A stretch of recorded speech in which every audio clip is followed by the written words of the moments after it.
Let's move on to today's conversation. I think I overheard someone mentioning that they've never heard about anyone talk about astrology in church before. It's not a topic that comes up too often in churches. Certainly like people, does the Toronto Star still have like a horoscope section to it, or? Yeah. Okay. I think so. I just gave away my age by saying that I don't read the newspaper. But yeah, like Toronto Star magazines, they have the horoscope sections. It's kind of considered something of a pop science. Some people just think it's a bit of fun. Some people take it perhaps a little too seriously, both in the sense of the stars control our destiny, or astrology, evil, demonic, don't follow it. And particularly from the Christian standpoint, it's a lot more complicated than you would think. Astrology has been a part of human culture and society for millennia, and even with the comings and goings of different religious movements and traditions, some that have supported it, some that have suppressed it, it just keeps going. It's probably not going to go anywhere anytime soon. So today is going to be a much more of a historical overview and presentation, but we'll still talk about some of the implications of it along the way. But there's some things that we need to consider about the ancient world when we talk about astrology. Sorry about that. No, it's all right. So, Come over here. we live in a world where we like to demarcate subjects into discrete categories. But in the ancient world, something you have to remember is that things like science, religion, magic, philosophy, psychology, divination, the boundary lines between these things were extremely blurry.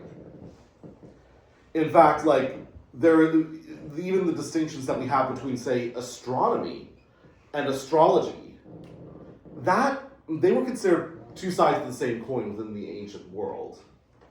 And so you have to keep that in mind when you consider discussions around astrology within the ancient world, and even into the medieval world, that this was considered a science, but that science itself was understood in a slightly different way than we conceive it today. This predates the scientific revolution. This predates sort of the discoveries made with modern medicine, modern astronomy, and all these kinds of things. You also have to remember that the ancient world viewed the cosmos differently than we do. For the presentation today, it's going to be mostly a focus on the Greco-Roman approach to astrology and astronomy, because that's what was inherited by later generations of what the church dealt with. And it ultimately has its origins in ancient Babylon, but that's going far too afield. But within the Greco-Roman world, from a philosophical standpoint, they saw the cosmos, all of creation, as something of a living organism. And the things that would be seen in the heavens would be reflected on the earth. And so you could portend things in the heavens based on the observable order there. And that meant that there was some kind of established fate. Any of you who are familiar with Greco-Roman mythology or anything like that, do any of you know who the Fates are? Have any of you heard of these personified beings? I can't remember what their names are off the top of my head, but if anyone has them, feel free to interject. But fate was a powerful force. Even the gods dared not to defy fate. Even Zeus himself, the king of the gods, only would rarely intervene, and even when they did, there always was a bargain that they had to strike with them. The fates were not always the most kind. Now, in the ancient world, I think, as I said, though there were different boundaries between the different disciplines within the ancient, the boundaries between the disciplines in the ancient world were a lot blurrier. There was a kind of a class distinction. You had sort of popular folk practices practiced by everyday people, and then the more elite practices where you could afford like ritual specialists to perform more advanced kinds of horoscopes and things like that. The last thing to keep in mind, and this is relevant for the discussion, in the Greco-Roman world, they were able to discern through astronomy, through mathematics, through observation, that the world was round. The idea that in the ancient world people believed the world was flat is largely untrue. Even as far back as the ancient Egyptians, there were some indications that even they had a sense that the world was round. But they believed in a geocentric universe. And we'll talk a little bit more about that. But what that meant was the Earth is in the center of the universe, and then all the stars and planets orbit around that. There's a reason why that stuck around for so long. James. Yes? 1 second. Oh, you changed. What is that piece of art? Yes. So, when I talk about like the division, the borderline between religion and magic being very porous in the ancient world, you have within early Christianity, within the first couple of centuries, and this was existing prior to it, ancient papyri manuscripts that would have had images of angels, other heavenly beings, sometimes images of the zodiac as well, with prayers, invocations, curses, spells being written on them, and they would be then rolled up into little scrolls and put in like little lockets and things as magical amulets. And this image is from one of them from Egypt. And what's interesting about them is that you will have invocations to Jesus, you'll have mentioning of the angels, but sometimes you'll also throw in a couple Greek or Roman gods into the mix as well. That's Greek on there, isn't it? That would actually be Coptic, using what is called the Demotic script.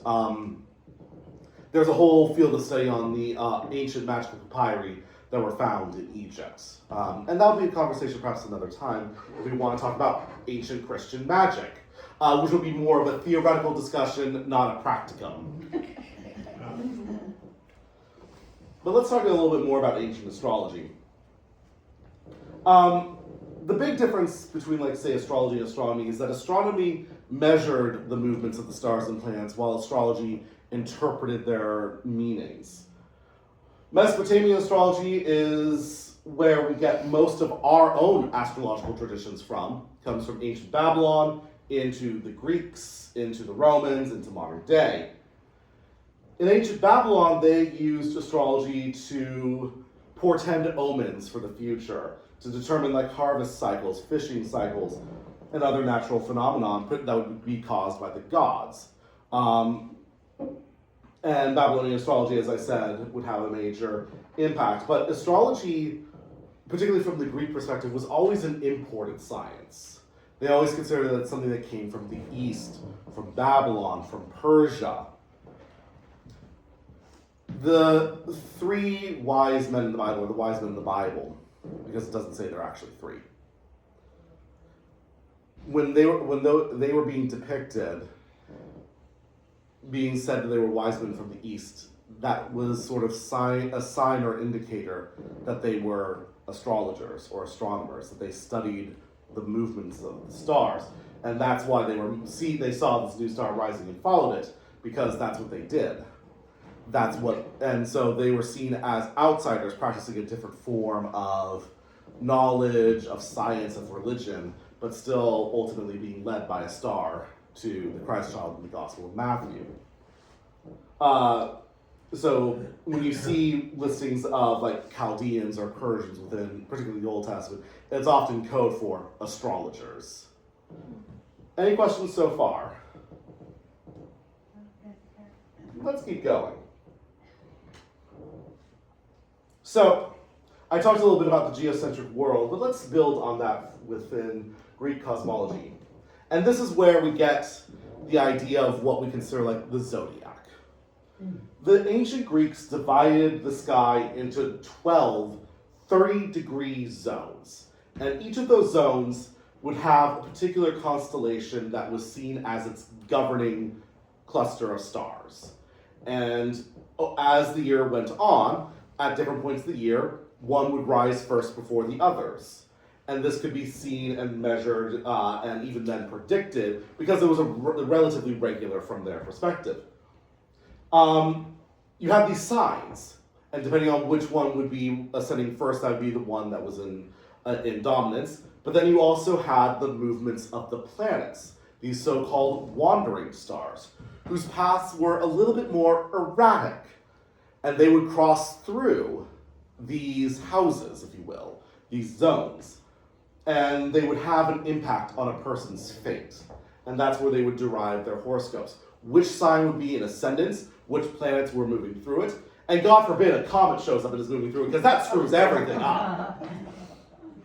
But a person's fate could be read by their corresponding horoscope that was built around that.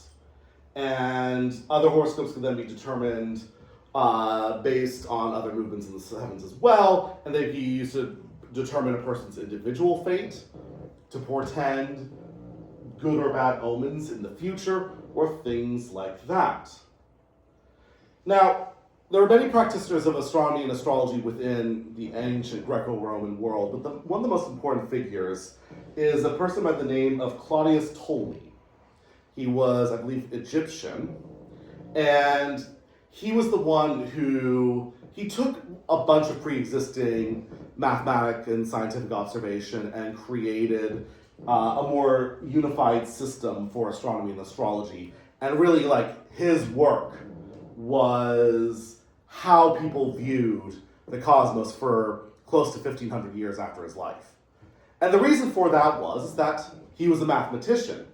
His math for a geocentric universe, it worked. Because not only could he sort of accurately chart the movements of things, his mathematic predictions were often correct into the future. We'll talk a little bit about Galileo later, but that's why his geocentric universe model stuck around so long. It made sense. The math worked. Now, modern scientists have gone back to Ptolemy and found that he may have fudged his numbers a little bit, got a few things wrong. Got a number of things wrong, but when he was copying from other sources, he may have copied things incorrectly. So there were some problems there, but by and large, the math worked. And that became the foundations of how Greco-Roman society viewed the cosmos and how Jews and then later Christians viewed the cosmos. Because by the time of Jesus, Judaism was thoroughly Hellenized. And then certainly Christianity came out of that same kind of tradition. So let's just go through some of the astrological signs and planets. Let's go a quick show of hands around the room. If you know your sign, who here is an Aries? Me. Excellent. Who here is a Taurus? Me. Who here is a Gemini, which is objectively the best sign? My mother always said so. Correct. So I guess it's just me. Who here is a Cancer? Okay. Who here is a Leo? No Leos. Virgo? Not a Virgo. Libra. The scales. None. Scorpio.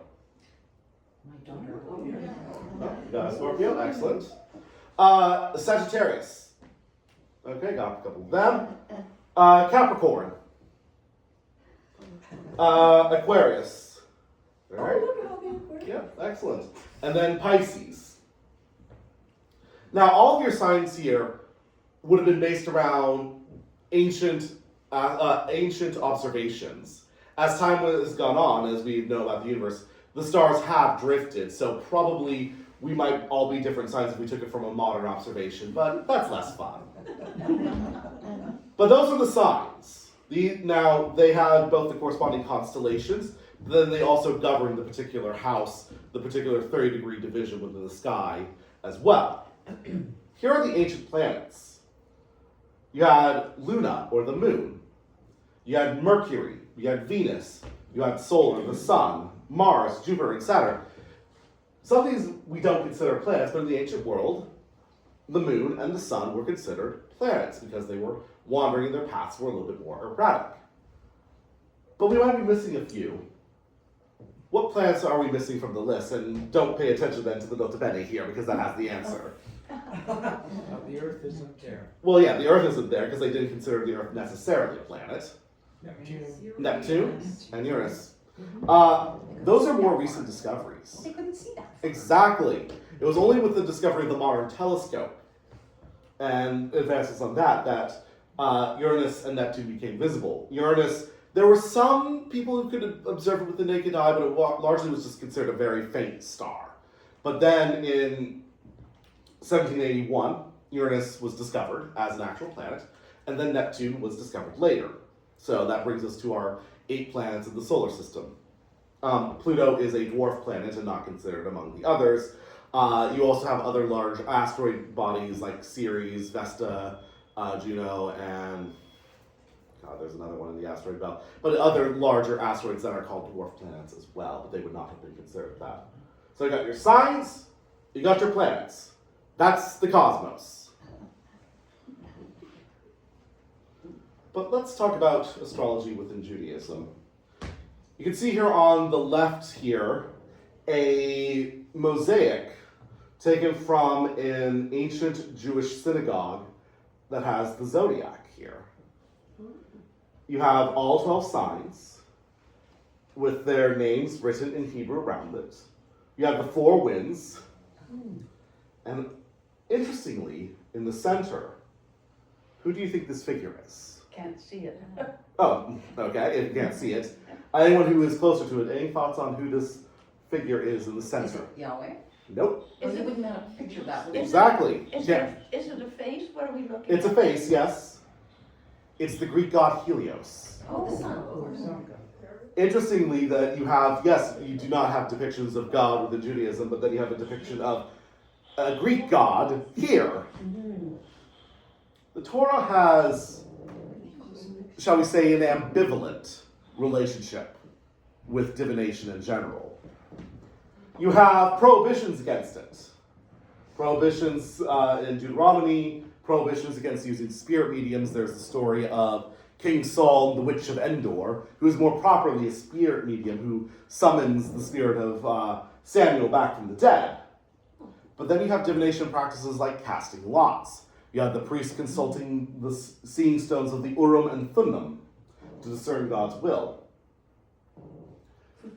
But when Judaism came into contact with Zoroastrianism and then Greco-Roman Greek philosophy, they began to question the role of astrology and whether there had a place in it within Judaism.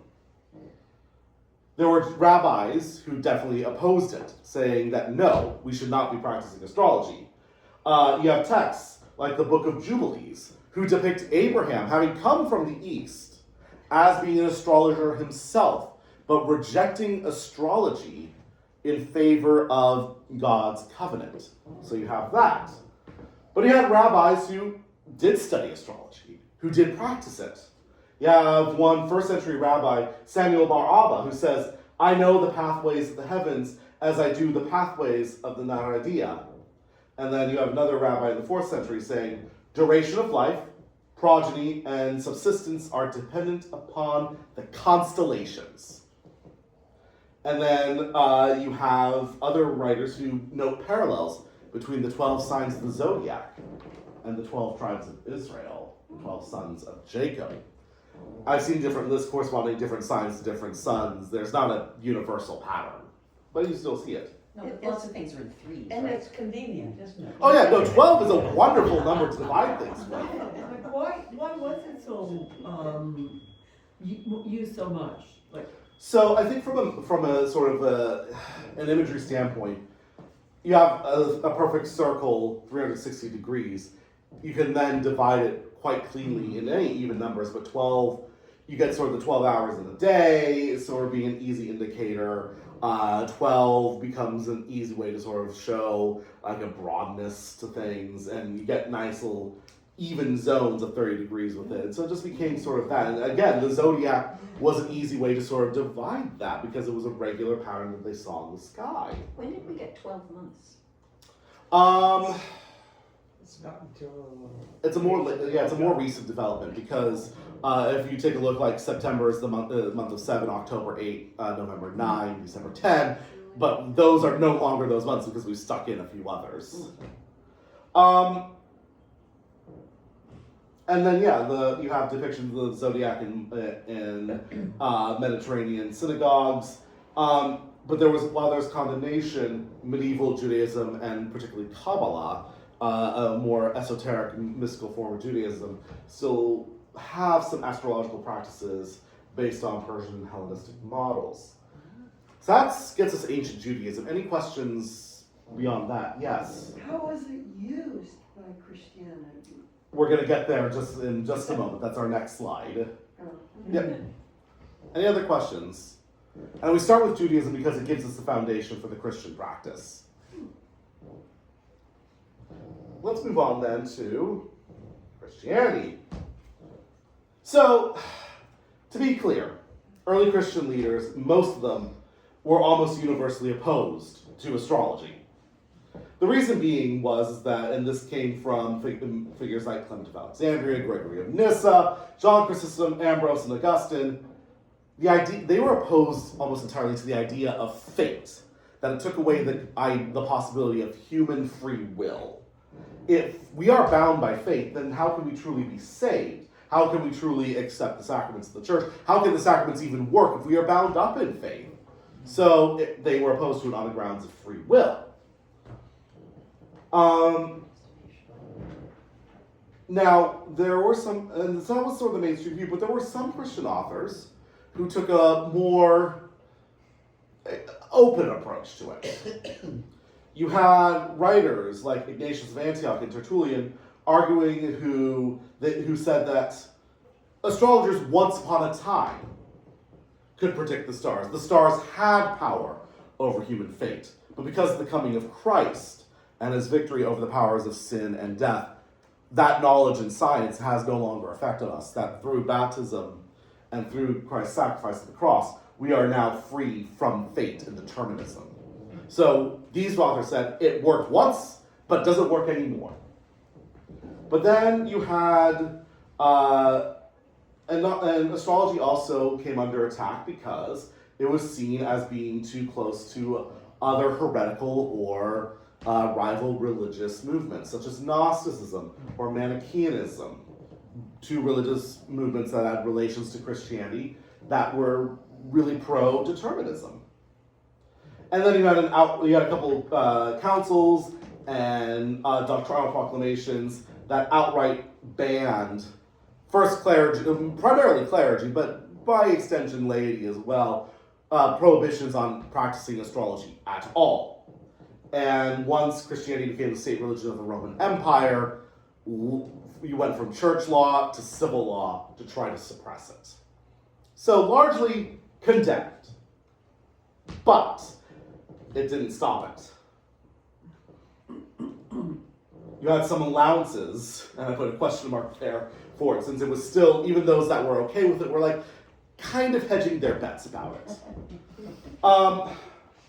You have one of the most important early Christian scholars named Origen, according to another scholar by the name of Tamsin Barton, says that Origen concedes a good deal to astrology. The stars offer information about a fixed future from beginning to end, and that in some cases, there are part of the medium by which fate is played out. Evil powers, as well as good, seem to achieve access to the knowledge of the stars. The stars' knowledge may not be accurate, but they might find some things out.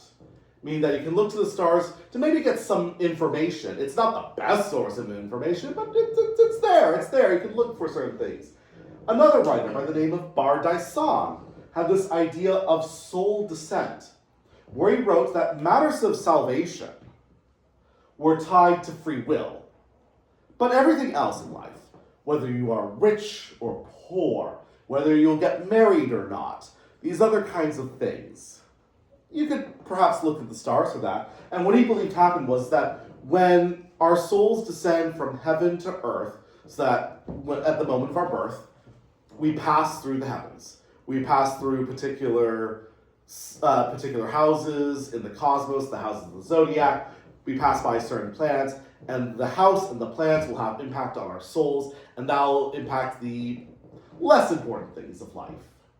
And so to go to your question, how would they do this? They would just cast horoscopes as Greco-Roman astrologers would. They would determine when was a person born, what sign were they under, what planets were in position of the zodiac, a particular sign that they were with, and that would build the horoscope out. And that's Why? I mean, why would they do it? yeah, Christianity is all about Jesus and his life on earth. And Wouldn't you want to know if you were going to be rich or poor? Would you want to know whether We're talking to? about prophesizing, so.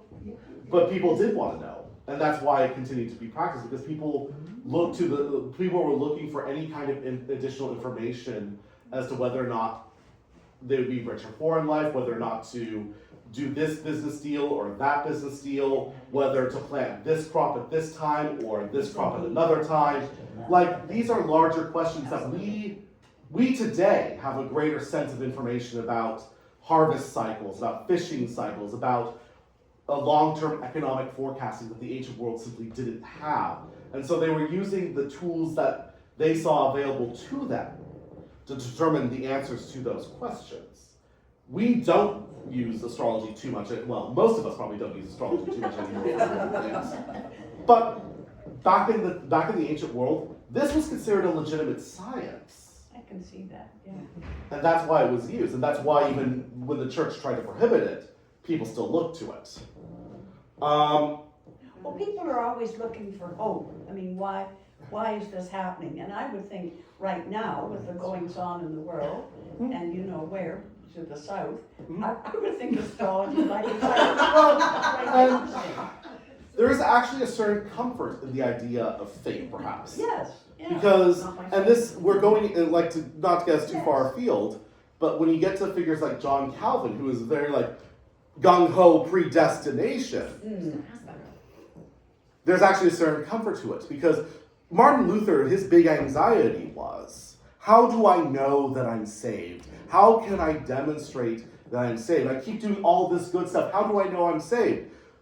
Calvin's answer is that it's not up to you. It's up to God. God is the one who decides if you are saved or not. That takes the pressure off of you to try to prove that you are somehow good enough to be saved. It's in our mindset, that might be seen as not perhaps the most comforting image, but for someone like Martin Luther and other reformers, there was a kind of comfort to it. It took the pressure off of us, and so things like astrology takes the pressure off of us because it says that there are larger forces beyond our control. Also, too, don't we? I mean, we have evolved. We, as Christians, still have fate, or the fates. We say it's in God's hands. Exactly. He knows when He will cut the cord to keep the myth going. Exactly. So the question we have to face is, do we believe in a determinate God or an indifferent God? Exactly. Exactly. These are all things that arise from it. Let's go more into the medieval period. Thomas Aquinas, one of the most significant, probably the most significant medieval theologian of the Catholic Church. He drew a lot of his theology from Aristotle's philosophy. And Aristotle believed in the power of the stars. And when talking about astrology, particularly from this Aristotelian standpoint, Thomas Aquinas proposed that the stars ruled the imperfect body. Things having to do with matters of the flesh, matters of our lives. But God controlled the soul. God ruled the soul. So the stars, the planets, all of that had no impact on us. That's God's realm. Everything else, perhaps the stars could tell us a bit. Alongside of that, even if they were somewhat dubious in sort of acceptance, Christians were really important in preserving works of the ancient world. Christians in Europe and Christians in the Middle East.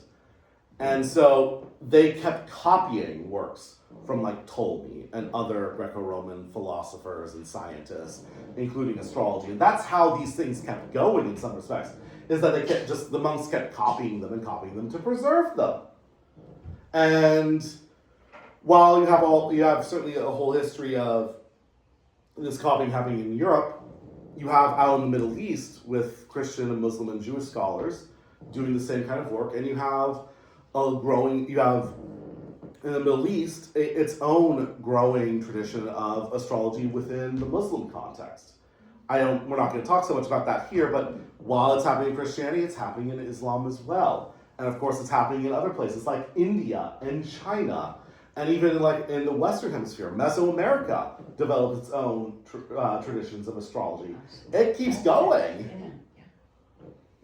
On the image here on the right, you have a fresco from an Eastern Orthodox cathedral in Georgia, where the image is a little bit blurrier. And if people want, I can maybe next week bring back some of the pictures that I have on the slides here.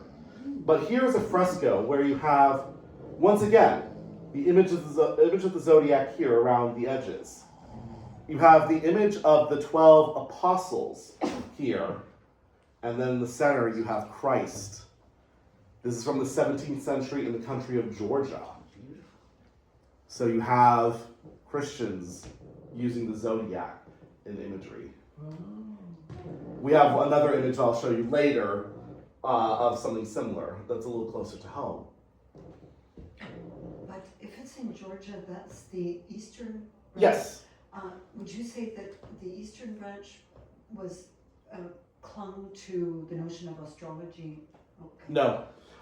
If anything, perhaps they might have even had a stronger prohibition against it. I don't know as well, but I think it's...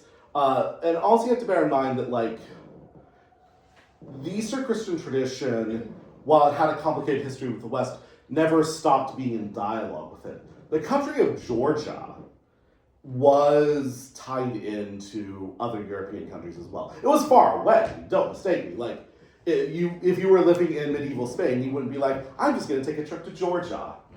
That would take months, even by water, if you went across the Mediterranean up into the Black Sea, into the Caucasus. But they were in dialogue with each other. They knew about each other. You have here a Christian horoscope from the year 497. So you have an image of a cross here. You have different formulations here. I can't read all of it because reading old handwritten Greek is quite difficult for me. But yeah, this would have been similar to the image I showed at the beginning. This would have been used by Christians for divinatory purposes. So yeah, Christians continued to practice astrology in one form or another. You had, certainly at the folk level, the popular level, people doing sort of very basic horoscopes using the kind of knowledge that they would have from people who knew a little bit here or there. But you also had elites that practiced astrology as well. You had people who studied the science of astronomy and astrology serving in royal courts. You have popular literature, like Chaucer's Canterbury Tales, Dante's Divine Comedy, or John Milton's Paradise Lost, that draws on astrological imagery to create their images of the cosmos and the heavens. In the medieval and Renaissance era, you had scholars who served as court astrologers, because that's how they got their money to do their other scientific pursuits. So figures like Tycho Brahe from Denmark, Johann Kepler from the Holy Roman Emperor, and Galileo from Italy, who served as astrologers, even though we know them to be for their famous astronomical work. You have notable figures like King Edward VI and Elizabeth I, who employed astrologers, these Protestant rulers employing astrologers in their royal courts to help determine certain aspects of their rule.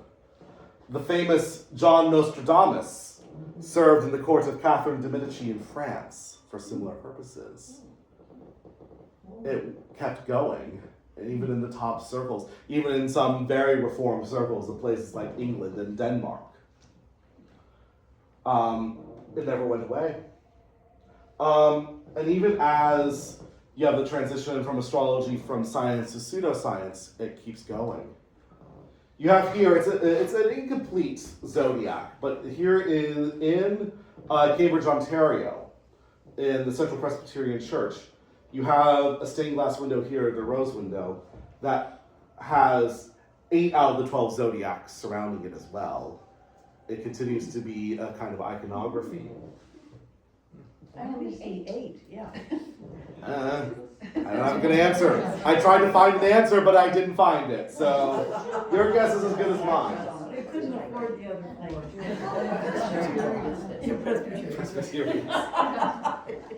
As an aside, the wheel with the apostles and the Christ in it, what did they use it for? Do you know? So something like this, images like this, the Christ Pantocrator, Christ is the ruler and the judge of the nations, often is one of the kind of images that you would find like in the dome, like the interior of the dome of a cathedral in Orthodox churches, or this would have been like on a large wall somewhere. But this was part of the iconography in Orthodox churches is that they try to sort of depict the heavens through their icons. So you get the images of the saints, images of angels, all around worshiping Christ at the center of all things. And so, in some ways, depictions of the zodiac is a shorthand way of depicting the heavens as well. But there's also implications when you do that. But around the time of the Protestant Reformation, that's when we begin to see astrology being pushed from being considered a science to more of a pseudoscience. This is where we start getting to see astrology perhaps not being as accurate or as valid as it was in the ancient world. While certainly Protestant rulers were happy to employ court astrologers, some of the key leaders of the movement, like Martin Luther, outright opposed it. He said, "What is done by God ought not be ascribed to the stars. The upright and true Christian religion opposes and confutes all such fables."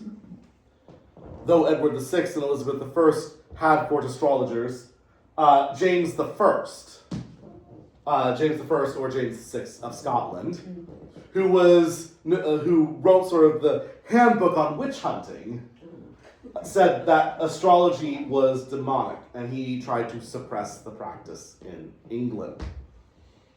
The scientific revolution and the Enlightenment philosophy also saw the decline of sort of those old classical Hellenistic physics and philosophies and sciences, and a breakdown in and demystification of the cosmos.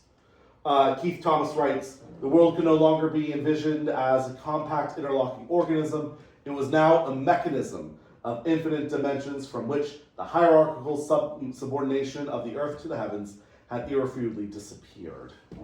People stopped seeing the stars as governing powers in people's lives. And of course, even the model which ancient astrology was built on, that old Copernican model, Ptolemaic model, the geocentric model of the earth in the center of the universe, began to be challenged. You first had the Copernican model being first put out, but it took time for it to be accepted, the idea that the sun was at the center of the solar system. Copernicus made a critical error when depicting this. While he was correct that the sun was at the center of the solar system, he thought that all the planets moved in a perfect circle around it. And that's one of the reasons why his model was rejected at first. Because from a mathematical standpoint, at the time, Ptolemy was more correct in predicting the movements of the stars than Copernicus. The math was better. It took the additional work of Johann Kepler and Galileo to build on that. Kepler was the one who envisioned that the planets moved in an elliptical orbit. And Galileo was then able to get clearer images of planets like Jupiter having their own moons. So this whole model began to break down. Now, of course, these ideas were rejected by particularly the Catholic Church. But again, the rejection wasn't just out of sheer ignorance. It was because for over 1,000 years, the Ptolemaic model, from a mathematical standpoint, worked. And it took time for other scientists to really push and verify for it. The math had to math. And eventually it did. The math from Galileo and from Kepler actually was more accurate than Ptolemy, but that took time to prove. And Galileo was also notoriously, had this notorious habit of biting the hand that fed him. Because he actually worked for a time in the papal court. As a scientist, as an astronomer, he had the favor of the Pope at one point.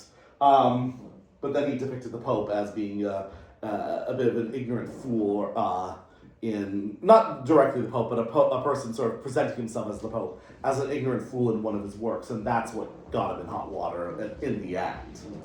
But yeah, once you begin to break down the old Hellenistic models of the universe, that's when astrology begins to fall out, because astrology, as it's understood in the West, was built on this particular model. So by the 18th century, astrology was largely considered a pseudoscience. But then in the late 19th and then into the early 20th century, it actually saw something of a revival as part of the larger sort of spiritualist and New Age movements. Still largely rejected by the mainstream Christian movement. The Catholic Church's catechism has a clear prohibition against astrology. We don't have anything explicit within the Anglican Church, but you're not going to see Father Don or I reading your horoscopes from the pulpit anytime soon. Sorry to disappoint. Too bad. But yeah, that's how we get the transition from it. But I think the big thing that we can take away from all of this is that you have this practice that was around for millennia. It was foundational and tied to how people viewed the cosmos. And even though there were attempts to suppress it, it never went away. Things like astrology, divination, magic, these were practiced for centuries, millennia, even after the Christian movement began, because, and the larger point of this is that what was being done at the popular level could never be truly fully suppressed because it was being passed on orally through family traditions. How many of you have seen the film Hamnet? Why am I blanking on the name of Shakespeare's wife? Anne Hathaway. So in the film, she's depicted as being this sort of like this kind of healer who used herbs and different techniques to create salves to help soothe and heal wounds, reduce symptoms of illness. But something like that would have been seen sort of borderline in the world of magic almost, where we would see it as a kind of early medicine. And part of the distinction would have been here. The problem because she was a woman, because she was perhaps lower class in a certain respect, that would have been seen as more problematic, whereas a doctor who had more formal training, who was also then male, was also seen as elite. Mm-hmm. But you had sort of these practices and traditions at the lower levels that just continued to happen over and over again across the ages. You could never really get rid of them. Labeled as witchcraft. Exactly. Labeled as witchcraft, labeled as demonic, labeled as evil, yet it still happened. And that's why even today, read the Toronto Star, read Cosmo Magazine, read whatever, go to the internet, you'll still find horoscopes happening.